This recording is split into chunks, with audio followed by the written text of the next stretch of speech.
Pinpoint Weather 12.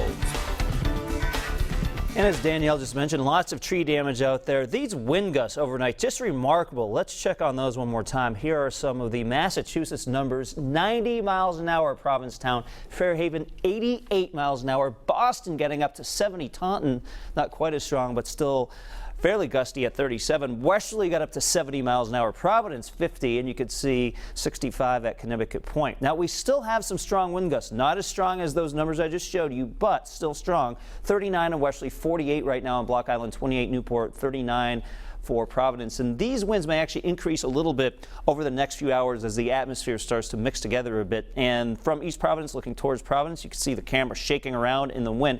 We also are tracking some showers. The bulk of these are in Connecticut right now, but as a little spoke of energy pivots through today, there will be some off and on showers in our part of the forecast. Not as much rain though as we saw last night into early this morning. 58 is your temperature in Providence, 57 Newport, 58 Taunton. We're at 60 degrees in Westerly. And here is that very powerful storm continuing to spin just to our north. And because the storm is still close and the center of low pressure is very low, that is generating those strong winds coming in from the west and southwest. This takes its time moving out, but eventually it does. But you can see that spoke of energy I was talking about right here.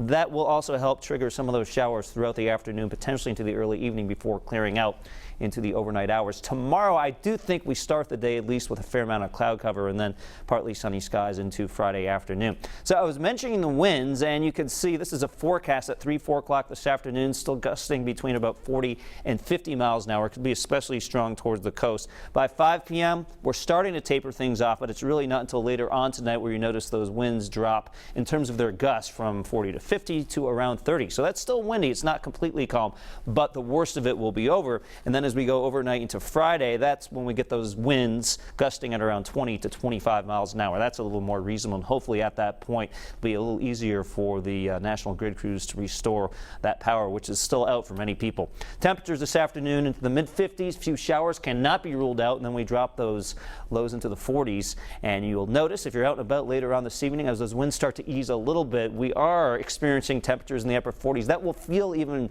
cooler with some of those lingering breezes. Now, in the 7-day forecast, you'll notice tomorrow partly sunny, mix of sun and clouds. Actually 58 is your temperature. Saturday, we start chilly. We start in the 30s.